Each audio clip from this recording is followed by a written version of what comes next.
The crack of gunfire tore through the spring air over Lovelock, Nevada, in 1875. But it wasn't outlaws causing trouble this time, it was Eleanor York, standing atop the general store roof with her husband's Winchester, picking off bottles lined on the fence across the street while the men of the town watched with their jaws hanging open and their pride wounded.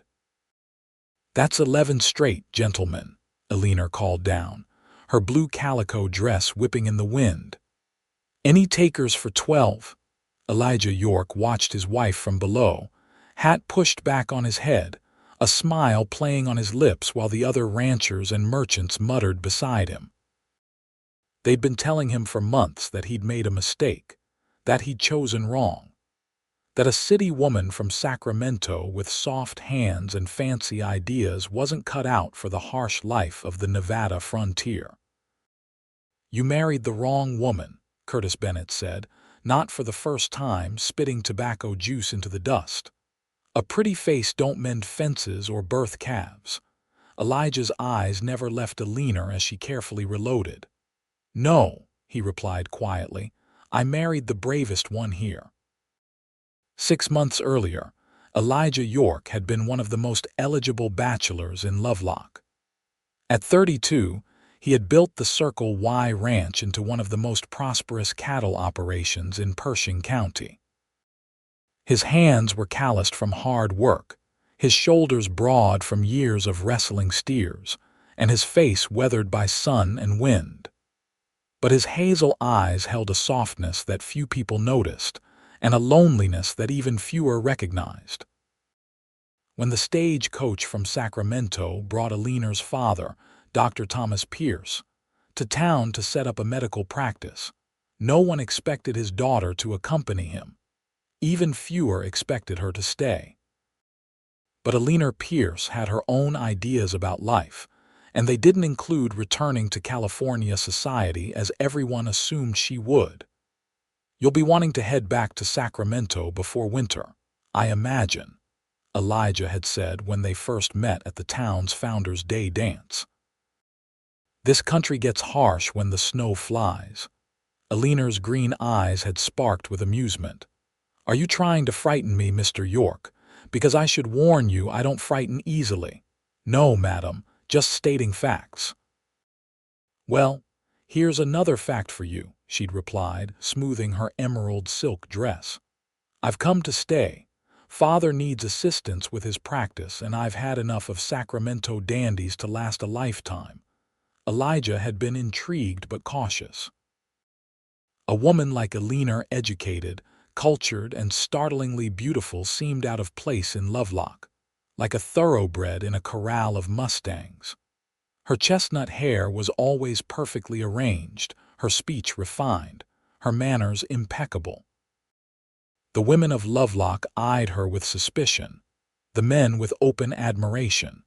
Within 3 weeks, Elijah found himself riding into town nearly every day on the flimsiest of pretexts, just to catch a glimpse of her at her father's clinic or the mercantile. Within 6 weeks, he was courting her properly, bringing wildflowers and taking her for carefully chaperoned buggy rides along the Humboldt River. Within 3 months, he had proposed marriage, shocking everyone including himself. "You're making a mistake, York," Sheriff Kane told him bluntly over whiskey at the Silver Spur Saloon. "That woman is pretty as a picture, but she won't last one winter out here. She'll either leave you or make your life miserable trying to turn you into something you're not." But Eleanor had surprised them all none more than Elijah when she'd traded her silk dresses for practical calicos, rolled up her sleeves, and set about learning everything she could about ranch life. She'd arrived at the Circle Y with trunks of books, but also with determination fiercer than any Elijah had ever witnessed. Now, as Eleanor climbed down from the general store roof to the applause of a growing crowd, Elijah remembered why he'd fallen in love with her. It wasn't just her beauty or her quick mind, it was her absolute refusal to be underestimated. 12 for 12, she announced triumphantly, handing the rifle back to Elijah with a wink. "And I believe that settles our wager, Mr. Bennett. You'll be donating those $50 to the school fund as agreed." Curtis Bennett's face darkened beneath his beard, but with 24 witnesses, he had no choice but to dig into his pocket. "This don't prove nothing," he muttered. "Shooting bottles ain't the same as running a ranch." "No," Eleanor agreed pleasantly. "Running a ranch is considerably more complex, which is why my husband and I make such an excellent team. He handles the cattle, I handle the books. And occasionally," she added with a sweet smile that didn't reach her eyes, "I handle the Winchester." The crowd laughed, and even some of Elijah's friends who had been skeptical of his choice grinned reluctantly. Eleanor linked her arm through her husband's, and they started toward their wagon. "You didn't have to do that," Elijah said quietly as he helped her up to the seat. "I know." Eleanor tucked a stray curl behind her ear. "But I'm tired of them treating me like I'm made of porcelain, and I'm even more tired of them suggesting you made a mistake." Elijah took up the reins.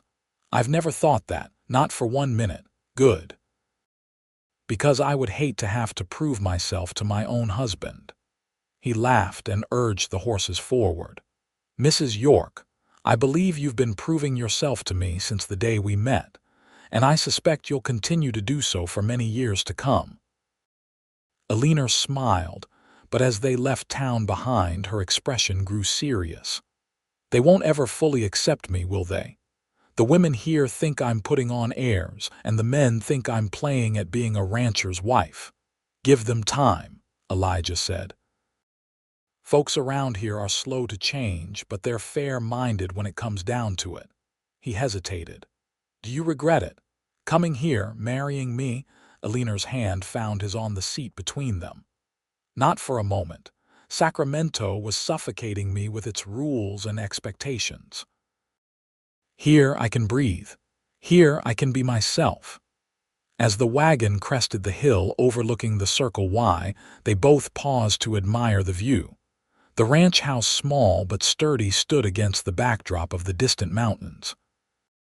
Cattle grazed in the lower meadows, and the bunkhouse where the 3 ranch hands lived sat a respectful distance from the main house. It wasn't grand by any means, but it was theirs. "Home," Eleanor said softly. Elijah lifted her hand to his lips. "Home." The next morning dawned clear and cold, with frost clinging to the window panes. Eleanor rose before Elijah, as she often did, to stoke the fire and start breakfast. By the time he came downstairs, coffee was brewing, biscuits were in the oven, and she was frying bacon with one hand while reviewing the ranch ledger with the other. "I've been thinking," she said without looking up, "we should consider expanding the operation." Elijah poured himself coffee. "Expanding how? Horses?" Now she did look up, her eyes bright with excitement. "Not just any horses, quality stock. There's a growing market for well-bred horses, especially with the Army." Elijah considered this. The Circle Y had always been cattle, just as his father had run it before him. But Eleanor had a keen business mind, something he'd come to rely on more and more. "It would mean more hands," he said. "More expense up front. Yes, but potentially much greater returns. Look at these figures." She pushed the ledger toward him. "I've been corresponding with a horse breeder in Kentucky. He's willing to sell us 3 mares and a stallion to start, all with excellent bloodlines." Elijah studied the numbers she'd carefully calculated. "This is considerable investment." "It is. But we have the land for it, and with cattle prices fluctuating the way they have been, diversification makes sense." He looked at her thoughtfully. "You've given this a lot of thought." "I have." She hesitated. "I know it's your ranch, our ranch," he corrected firmly. Eleanor smiled. "Our ranch, but it's been in your family for 2 generations. I don't want to overstep." "Eleanor." Elijah took her hand, feeling the new calluses that had formed there in recent months. "When I married you, I wasn't looking for someone to keep my house and bear my children, though I hope we'll be blessed in that way too. I was looking for a partner, someone to build a life with, not just live alongside." Her eyes softened. "You're a rare man, Elijah York. And you're an extraordinary woman, Eleanor York. Let's look into these horses." The decision made, they finished breakfast and went about their day's work. For Elijah, that meant riding out with the hands to check on a section of fence that had been reported down. For Eleanor, it meant finishing the accounts, preparing a stew for dinner, and continuing her ongoing project of organizing the ranch's small library. But as she worked, her mind kept returning to the town's attitudes. The shooting contest had been satisfying, but she knew it hadn't truly changed minds. The women of Lovelock still viewed her with suspicion, particularly Catherine Nash, whose father owned the bank and who had made no secret of her interest in Elijah before Eleanor arrived. "He'll tire of you," Catherine had told her bluntly after church the previous Sunday. "When the novelty wears off and he realizes you're not suited to this life." Eleanor had maintained her composure. "I appreciate your concern, Miss Nash, but I assure you, my husband and I understand each other perfectly." Catherine's blue eyes had narrowed. "We'll see. Winter's coming, and that's when this country shows its true nature. So will Elijah when he realizes what a burden you truly are." The memory still stung, but Eleanor pushed it aside as she heard hoofbeats approaching. Looking out the window, she was surprised to see not Elijah returning early, but Sheriff Kane riding hard up the drive. Eleanor met him on the porch, wiping her hands on her apron. "Sheriff, what brings you all the way out here?" Kane dismounted, his weathered face grim. "Mrs. York, is your husband about?" "He's out checking fences with the hands." "What's happened?" Kane hesitated, clearly uncertain about speaking to her rather than Elijah. Eleanor felt a familiar flare of frustration but kept her voice level. "Sheriff, if there's trouble, I need to know. This is my home too." After a moment he nodded. "There's been an incident in town. Doc Pierce, your father, asked me to come fetch you." A stagecoach was ambushed about 10 miles east. 4 passengers, all injured, 1 critical. "Doc says he needs your help." Eleanor's medical training had been informal but thorough. Her father had taught her much, believing that women could make excellent physicians despite society's restrictions. "Of course. Let me get my bag and change. You can tell me more on the ride-in." Kane looked surprised at her quick response. "Mrs. York, perhaps I should wait for your husband. There's no time," Eleanor interrupted, already turning toward the door. "I'll leave him a note. Please saddle my mare while I prepare." 10 minutes later, Eleanor emerged wearing her split riding skirt, a warm coat, and a determined expression. Her medical bag, a gift from her father, was clutched in her hand. "I'm ready," she told Kane, who was waiting with her saddled horse. As they rode toward town, Kane explained that the stagecoach had been attacked by a small band of outlaws. "Took the strongbox and shot the driver. Passengers fought back, which is why they got hurt." "Who are they?" Eleanor asked, urging her mare to keep pace with Kane's gelding. "2 drummers, a lady traveling to see her sister in Reno, and a man who might be a gambler or might be something else. He's the one in worst shape, took a bullet to the chest." Eleanor nodded grimly. Chest wounds were difficult, often fatal. But her father was skilled, and she had assisted him in similar cases before. When they reached town, Eleanor dismounted quickly in front of her father's clinic and hurried inside. The small waiting room was empty, but she could hear voices from the back. Following the sound, she found her father bent over a man on the examination table while a woman sobbed in the corner. "Eleanor, thank God," Dr. Pierce straightened slightly. "Wash up quickly.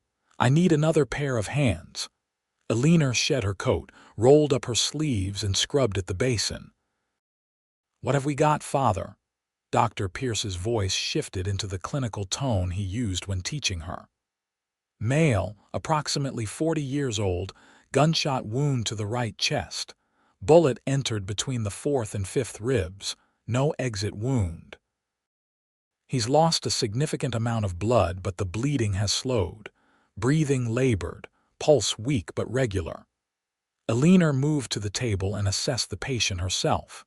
The man was pale beneath his tan, his breathing shallow. Blood had soaked through the bandages her father had applied. "We need to extract the bullet," she said. "Yes, and quickly. I've given him laudanum, but he's still in considerable pain." For the next 2 hours, Eleanor worked alongside her father, their movements synchronized from years of practice. She administered chloroform when the laudanum proved insufficient, handed instruments without being asked, and maintained steady pressure when bleeding increased. The other patients with less severe injuries were tended by the town's midwife, Mrs. Galloway, who assisted Dr. Pierce when needed. "There," Dr. Pierce said finally, dropping the extracted bullet into a metal dish with a clink. "Now we need to repair what damage we can and close him up." By the time they finished, evening had fallen and Eleanor's back ached from standing so long in one position.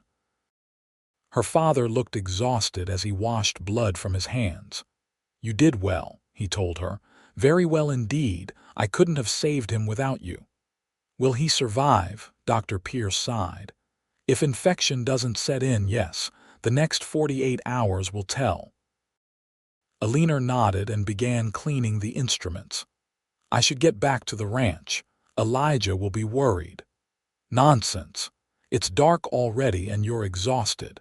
Send word with Kane that you're staying in town tonight. I need you here anyway to help monitor our patients."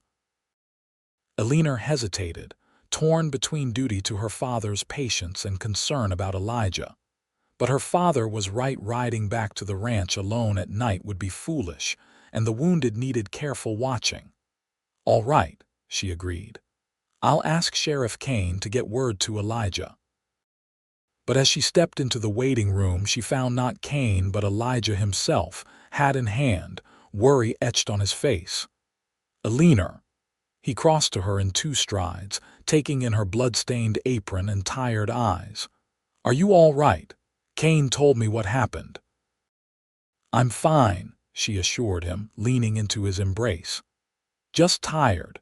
We had to operate on one of the passengers. He's stable for now, but Father wants me to stay and help monitor the patients overnight." Elijah nodded. "Of course. I brought you some clean clothes and your hairbrush." He indicated a small bundle on a chair. "I thought you might need them." Eleanor felt a rush of tenderness. This was the man she had married, thoughtful, supportive, seeing her as a whole person with skills beyond keeping his home. "Thank you," she said softly. "Will you be all right at the ranch?" He smiled. "I managed before you, though not nearly as well. I'll head back now and return for you tomorrow." "Stay for supper at least," she urged. "Mrs. Galloway made stew, and there's plenty." Elijah agreed, and they shared a quiet meal in her father's small kitchen while Dr.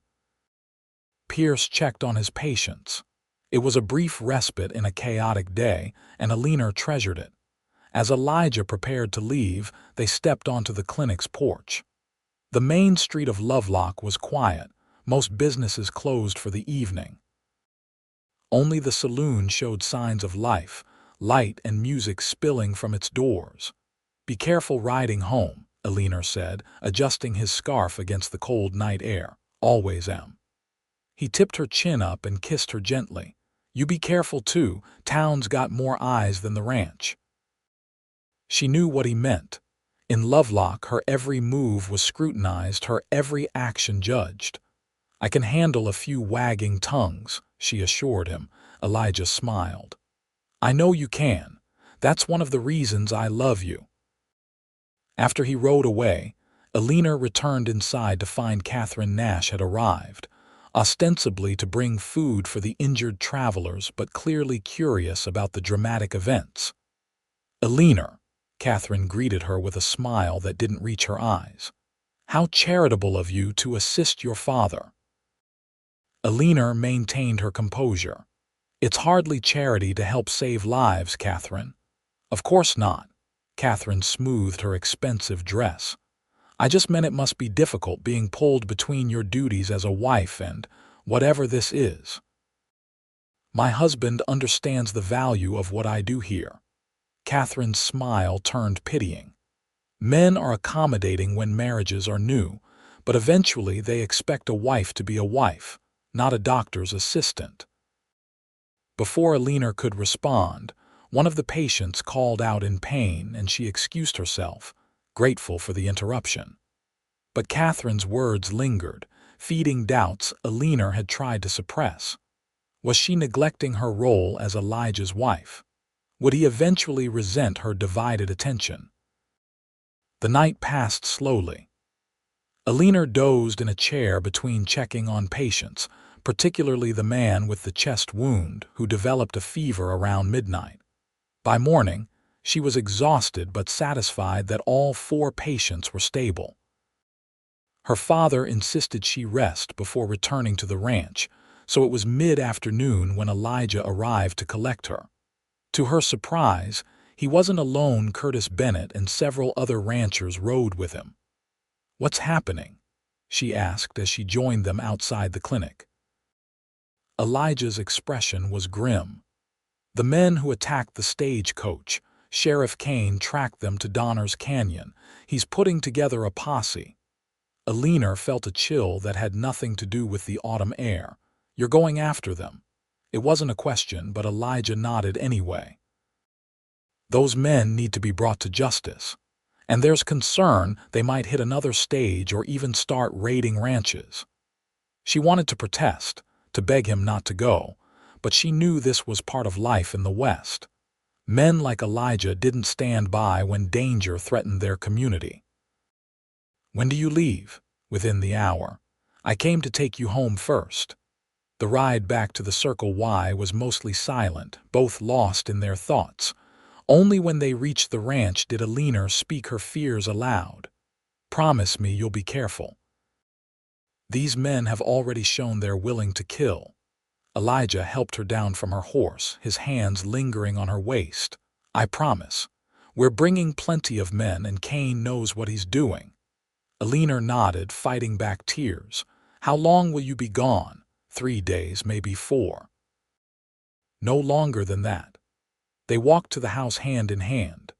Inside, Eleanor saw that Elijah had packed supplies for the journey: food, ammunition, medical supplies. "I've asked Jim to sleep in the house while I'm gone," Elijah said, referring to the oldest and most trusted of their hands. "He'll be on the porch at night." Eleanor bristled slightly at the implication she needed protection but understood his concern. "That's fine. I'll make sure he's well fed." Elijah smiled, then grew serious. "Eleanor, if something happens, don't," she interrupted. "Nothing will happen." "If something happens," he continued firmly, "everything is in order. The ranch would be yours free and clear. There are papers in the safe with my lawyer's information." Eleanor felt her throat tighten. "Elijah, please." He pulled her into his arms. "I just need to know you'll be taken care of.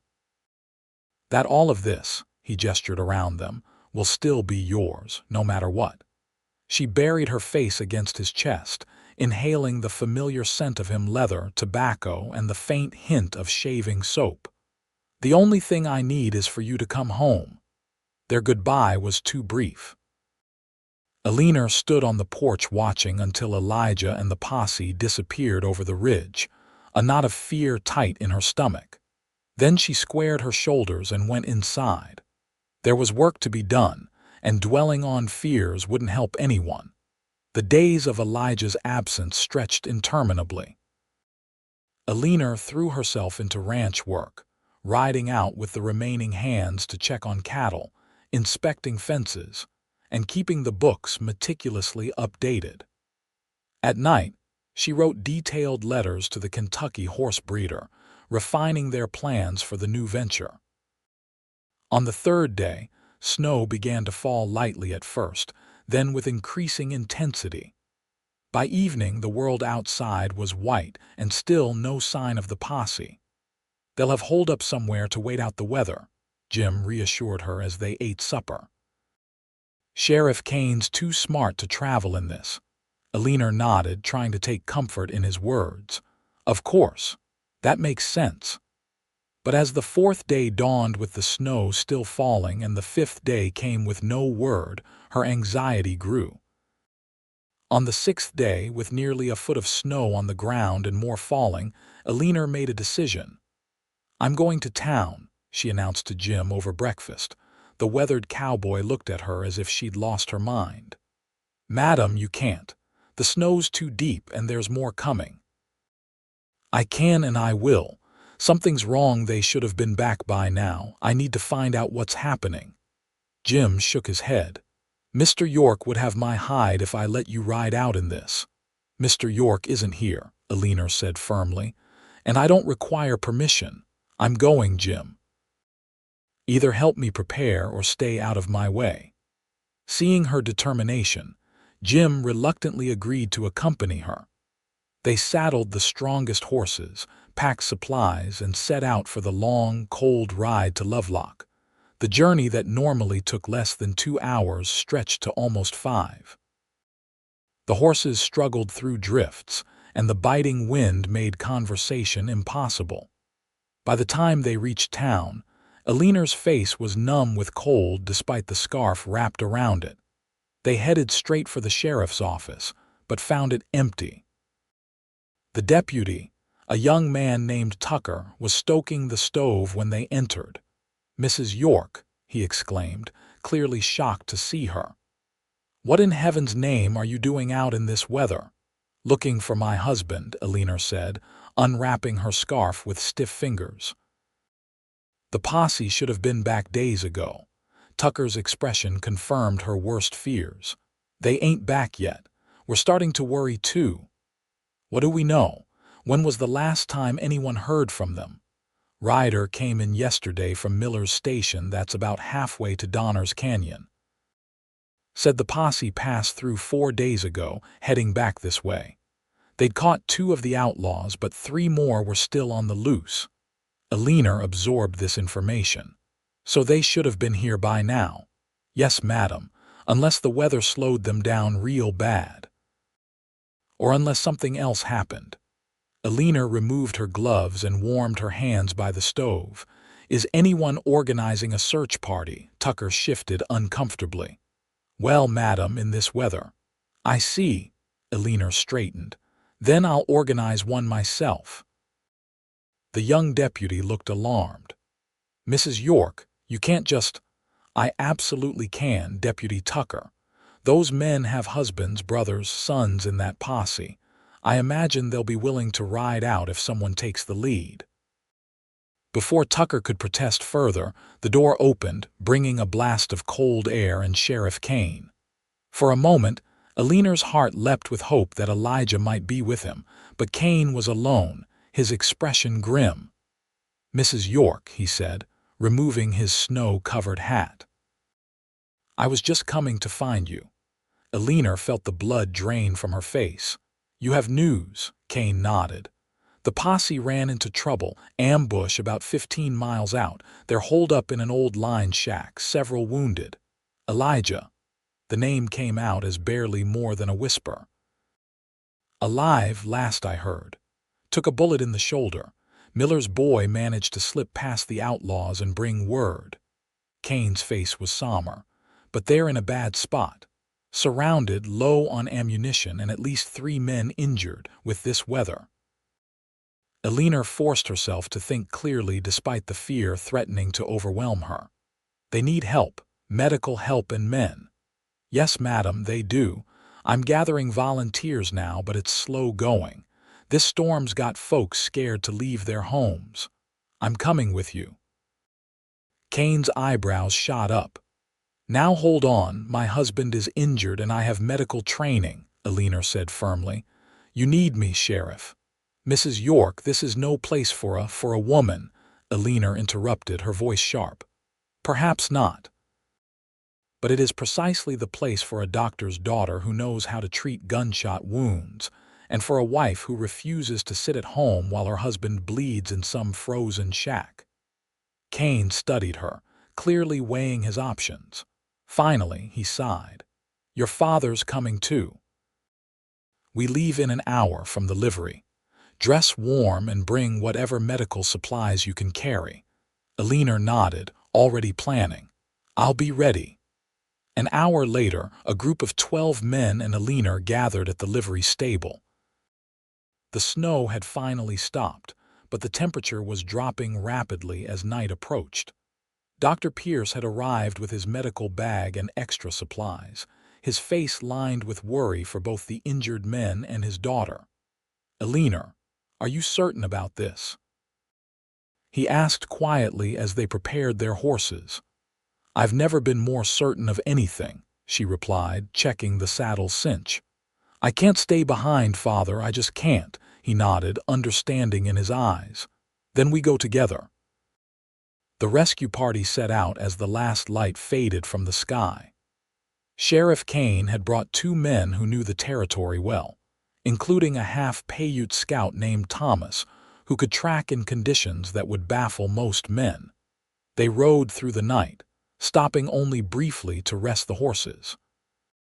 Eleanor's entire body ached with cold and fatigue, but she refused to complain or slow their pace. Every hour that passed was an hour that Elijah and the others remained in danger. Near dawn, Thomas raised his hand for the group to halt. "Riders coming," he said softly. Everyone tensed, hands moving to weapons. But as the approaching riders came into view, Eleanor felt a surge of relief. It was the posse, or what remained of it. 8 men on horseback, 3 of them clearly injured but moving. And at their head, slumped slightly in the saddle but unmistakably alive, was Elijah. Eleanor urged her horse forward, breaking from the group. "Elijah!" His head came up at her voice, disbelief crossing his face. "Eleanor!" She reached him in moments, their horses sidling up alongside each other. Up close, she could see the makeshift bandage on his left shoulder, dark with blood, and the exhaustion etched in every line of his face. "What are you doing here?" he demanded, his voice hoarse. "Saving you, apparently," she replied, quickly assessing his condition with practiced eyes. The wound was serious but not immediately life-threatening if infection hadn't set in. "Can you make it back to town?" Elijah nodded wearily. "We all can, now that we're clear of those bastards." He looked past her to the rescue party. "Kane brought quite a force." "Kane didn't organize this," Eleanor said. "I did." Surprise flickered across Elijah's face, followed by something like pride. But before he could respond, Sheriff Kane rode up. "York, good to see you on your feet." "What happened to the outlaws?" "Dead, 2 of them. The last one ran off during the night. Curtis took a shot that might have hit him, but we couldn't be sure in the dark." Kane nodded. "And you're wounded?" "Michaels took 1 in the leg, Peterson in the side. They're hurting but stable." "My shoulder's the worst of it." Eleanor exchanged a look with her father, who had joined them. "We need to get them back to town quickly," Dr. Pierce said, "before infection sets in." The journey back to Lovelock was slow but steady. Eleanor rode beside Elijah, watching him carefully for signs that his condition was worsening. Despite his obvious pain, he remained alert, occasionally squeezing her hand when no one was looking. "You shouldn't have come," he told her softly as they approached town. "It was too dangerous." "And you shouldn't have gotten shot," she countered. "Yet here we are." A ghost of a smile touched his lips. "Stubborn woman. Reckless man." By the time they reached Lovelock, word of their approach had spread, and the street was lined with townspeople despite the early hour and bitter cold.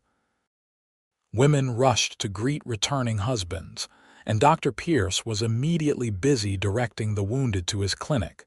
Eleanor helped Elijah dismount, supporting him when his legs threatened to buckle.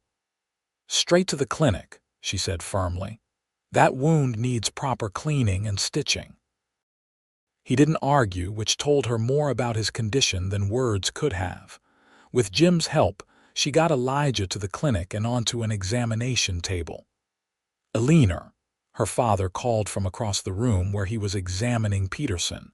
"See to your husband. I'll handle the others." Nodding, Eleanor gathered supplies and began carefully cutting away Elijah's bloodied shirt. The bullet wound was angry and swollen, but the bullet had passed clean through the fleshy part of his shoulder, missing bone and major blood vessels. "You were lucky," she told him as she began cleaning the wound. Elijah winced at the sting of alcohol. "Doesn't feel like luck. Trust me. 2 inches to the right and we'd be having a very different conversation." As she worked, Elijah watched her face. "You really organized the search party?" "Yes, and rode out in a snowstorm." "Yes, to find me." Eleanor paused, meeting his eyes. "I would have ridden through worse to find you, Elijah York." Something shifted in his expression, a softening, a deepening. "I love you, Eleanor. More than I thought it was possible to love another person." "I know," she said simply. "Now hold still while I stitch this wound." Her hands were steady as she worked, each stitch precise. When she finished, she bandaged his shoulder and helped him into a clean shirt that Mrs. Galloway had brought. "You need rest," she told him, "and food, and then more rest." Elijah caught her hand. "What I need is my wife. Let's go home." "Not today," she said firmly. "You've lost blood and been exposed to the cold for days. We're staying in town tonight at my father's house." For once, Elijah didn't argue. Perhaps he was simply too exhausted, or perhaps he recognized the wisdom in her words. Either way, by nightfall, they were settled in the small guest room of Dr. Pierce's house. Elijah propped up in bed while Eleanor sat beside him, both savoring hot stew and fresh bread. "Tell me everything that happened," she said when he'd eaten enough to satisfy her. Elijah recounted the pursuit of the outlaws, the initial capture of 2 gang members, and then the ambush on their return journey. "They had us pinned down in that lined shack for 2 days, he concluded. "If Miller's boy hadn't slipped away to get help." He didn't finish the thought. Eleanor took his hand. "But he did get help and you're safe now, thanks to you." Elijah's eyes were serious. "Kane told me how you insisted on coming, how you wouldn't take no for an answer." "Of course I wouldn't." Eleanor squeezed his fingers. "You are my husband, my partner, my love. I wasn't about to lose you without a fight." Elijah tugged her gently until she moved to sit on the edge of the bed. "When I was in that shack, cold and bleeding and not sure we'd make it out, I kept thinking about you, about how I hadn't told you enough times how much I love you, about all the years we should have ahead of us." Eleanor felt tears threaten. "Stop, you're here now and that's what matters." "No, let me finish." His good arm encircled her waist. "I realized something in that shack. I realized that marrying you was the best decision I've ever made, not despite what others think, but because of who you are. Brave, stubborn, brilliant Eleanor, who rides through snowstorms and faces down outlaws to save her fool of a husband." A tear escaped, trailing down her cheek. "I would do it again in a heartbeat." "I know." He brushed the tear away with his thumb. "That's why I love you." They remained in town for 3 days while Elijah regained his strength and the weather improved enough for safe travel. During that time, news spread of Eleanor's role in organizing the rescue party. And slowly, perceptibly, attitudes began to shift. Women who had previously been cool toward her now stopped to chat when they met on the street. Men tipped their hats with newfound respect. Even Catherine Nash, when they encountered each other at the Mercantile, offered stiff congratulations. "It was a brave thing you did, Mrs. York," Catherine said, her tone suggesting the admission cost her. "Riding out in that storm." Eleanor smiled. "Thank you, Catherine. But I simply did what any wife would do for her husband." Catherine's eyes flicked to Elijah, who was examining tools across the store. Perhaps, but not every wife could have done it, or would have been allowed to try. There was something like envy in her voice that made Eleanor feel a sudden sympathy for the banker's daughter. Catherine had been raised to be ornamental, to attract a suitable husband with her beauty and accomplishments. No one had encouraged her to be useful, to develop skills beyond those expected of a society wife. "Catherine," Eleanor said impulsively, "I'm starting a reading circle for ladies once we're settled back at the ranch. We'll be discussing books on various topics: science, history, literature. You'd be most welcome to join us." Surprise flickered across Catherine's face, followed by suspicion, then cautious interest. "I'll consider it, thank you." It was a small opening, but Eleanor counted it as progress. When they finally returned to the Circle Y, the ranch was exactly as they had left it, thanks to Jim's careful oversight. Elijah's shoulder was healing well, though he would need to avoid heavy work for several weeks. Eleanor took on additional responsibilities without complaint, rising earlier and working later to ensure that nothing suffered in his absence. One evening about 2 weeks after their return, while they sat before the fire after dinner, Elijah brought up the horse breeding plan they had discussed before the posse ride. "I think we should go forward with it," he said, watching her face. "Your calculations were sound, and diversifying makes sense, especially after seeing how vulnerable we can be with just cattle." Eleanor looked up from her mending, pleased. "Are you certain? It's a significant change." "I'm certain," he smiled. "And I think you should take the lead on it. You have the head for figures and the eye for quality that this venture needs." "Elijah, that's—" Eleanor searched for words. "That's a lot of responsibility. No more than you can handle. You've proven that a dozen times over." He reached for her hand. "Besides, this ranch was always meant to grow and change with each generation. My father expanded what my grandfather started. Now it's our turn to build something new. Our turn." The words warmed her more than the fire. "All right," she agreed. "I'll write to the Kentucky breeder tomorrow and finalize the arrangements." "Good." Elijah's smile broadened. "And speaking of building something new, I've been thinking about adding on to the house.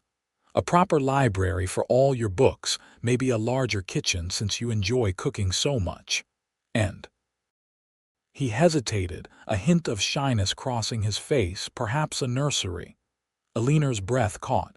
They had discussed children before marriage, both wanting a family, but the subject hadn't come up much since then. "A nursery," she repeated softly. "Yes, I think that would be wonderful." "You do want children still, even with everything else you're managing." Eleanor set aside her mending and moved to sit beside him on the sofa. "Elijah, I want everything with you. Children, horses, cattle, books, all of it. I didn't marry you to have a smaller life. I married you to have a fuller one." He pulled her close, careful of his healing shoulder. "Have I told you today that I love you?" "Yes, but I don't mind hearing it again." As spring arrived, transforming the landscape from white to green, changes came to the Circle Y as well. Construction began on the house addition, with a local carpenter and his crew working steadily through the mild days. The first horses arrived from Kentucky, 3 mares and a stallion, just as planned, and Eleanor devoted hours to their care and training. Word of their venture spread, and soon ranchers from neighboring properties were riding over to see the stock. Several expressed interest in future foals, and Eleanor started a waiting list that quickly grew in town. Attitudes continued to evolve. Eleanor's reading circle became a regular event, with 6 ladies attending, including, to everyone's surprise, Catherine Nash. The banker's daughter proved to have a sharp mind beneath her polished exterior, and gradually, a tentative friendship formed between the 2 women.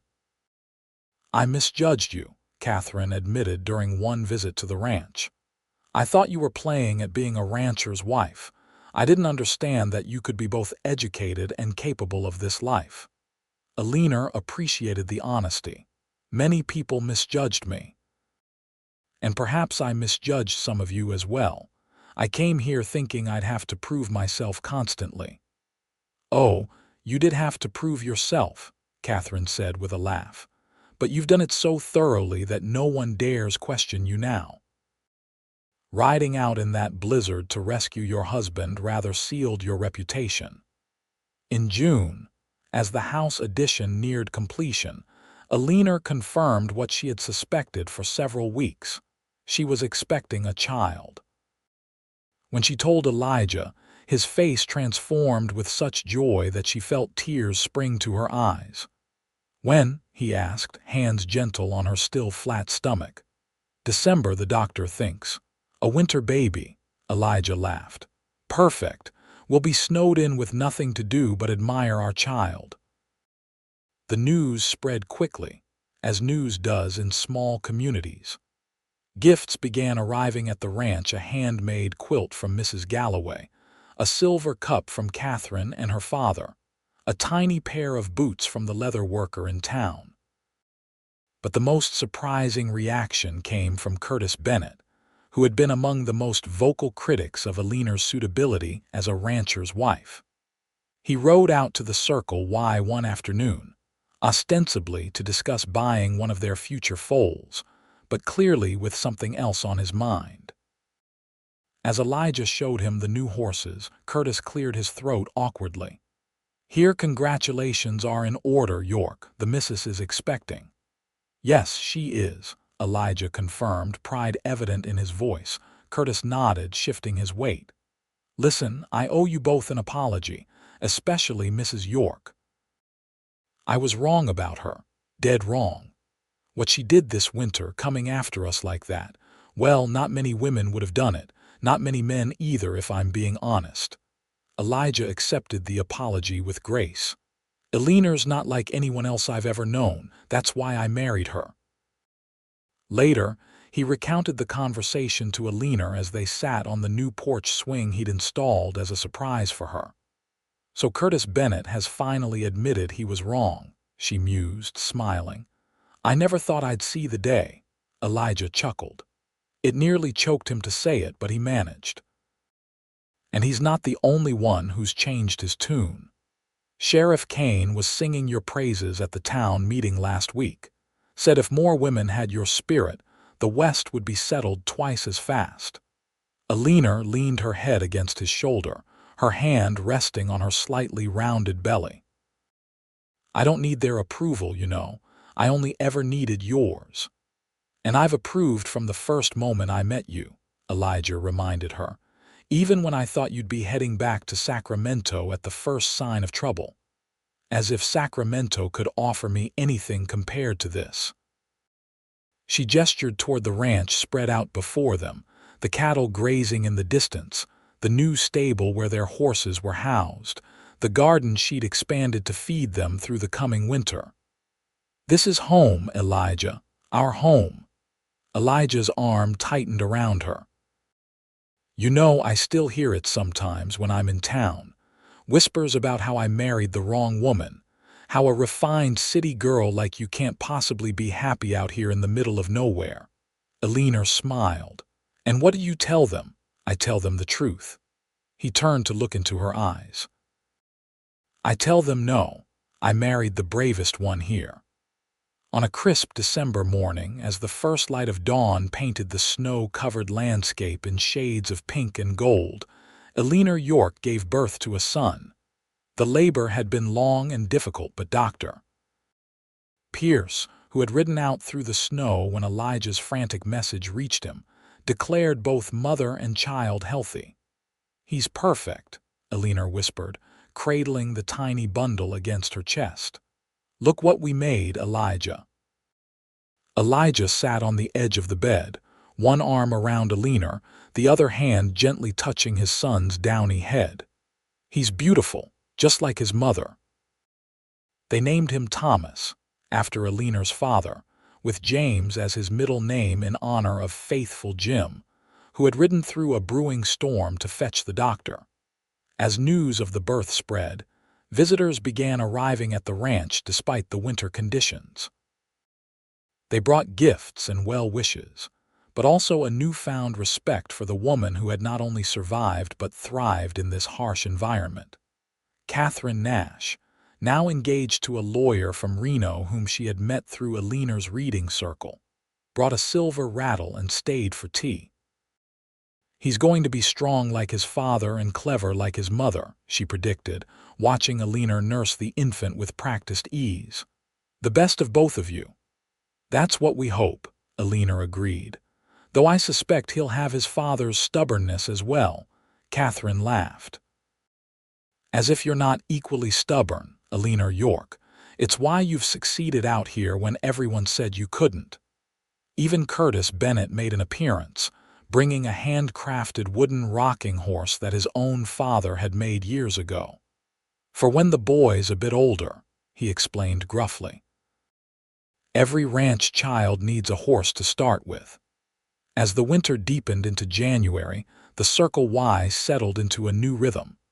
Elijah took on more of the household duties while Eleanor recovered from childbirth and cared for Thomas. The ranch hands pitched in as well, proud of their role as unofficial uncles to the newest York. One evening, as a fierce storm howled outside, Elijah and Eleanor sat before the fire in their expanded living room, Thomas sleeping peacefully in a cradle beside them. The house was warm and solid around them, the improvements they'd made ensuring their comfort even in the harshest weather. "I was thinking," Elijah said, breaking a comfortable silence, "about expanding the horse operation come spring. That stallion has proven his worth, and there's demand for more foals than we can produce with just 3 mares." Eleanor nodded. "I was thinking the same. The Morgan breed is gaining popularity, and if we add another 5 or 6 mares, we could significantly increase our profits." "My practical wife," Elijah smiled, "always with an eye to the bottom line. Someone has to be," she teased. "You'd give half the ranch away if someone had a sad story." It was true in a way. Elijah's generous nature was one of the things she loved most about him, even when it occasionally conflicted with her more pragmatic approach. "We make a good team," he said, reaching for her hand. "Better than I ever imagined when I asked you to marry me. Did you have doubts?" Eleanor was curious. They rarely spoke of the early days of their marriage, of the skepticism they had faced. Elijah considered the question. "Not doubts exactly, but I wondered if I was being selfish, asking you to leave behind the comforts of city life for this." He gestured around them. "I knew I loved you, but I wasn't sure if love would be enough to make up for all you were sacrificing." Eleanor squeezed his hand. "I never saw it as a sacrifice, Elijah. I saw it as an opportunity. To build something meaningful, to live authentically, to be truly myself without the constraints of society's expectations. And now, after everything, the hardships, the prejudice, the dangers, you ever regret your choice?" Eleanor looked at their sleeping son, then back at her husband. "Never. Not for a single moment. This life, our life, is everything I ever wanted and more than I dared dream possible." The storm outside intensified, wind rattling the windows, but inside the Circle Y, all was peaceful. A family forged in adversity, strengthened by love, and built on mutual respect faced the future together, confident in their ability to weather whatever challenges lay ahead. As they prepared for bed that night, Elijah paused by the window, looking out at the swirling snow. "They were wrong, you know, all of them. When they said I married the wrong woman." Eleanor came to stand beside him, slipping her arm around his waist. "I know they were wrong, and more importantly, you knew it too, even when everyone was telling you otherwise." "I've never been so glad to disappoint public opinion," Elijah said, pulling her close. "Because you, Eleanor York, were exactly the right woman for me. The only woman who could have made this ranch a true home and my life complete. And you were the only man who could see me for who I truly am, she replied softly. Not just a pretty face or a doctor's daughter, but a partner worthy of standing beside you, building this life together. Outside, the storm continued to rage, but within the walls of the ranch house, love created a sanctuary that no force of nature could threaten. A love born of courage, tested by adversity, and destined to endure for all the years to come.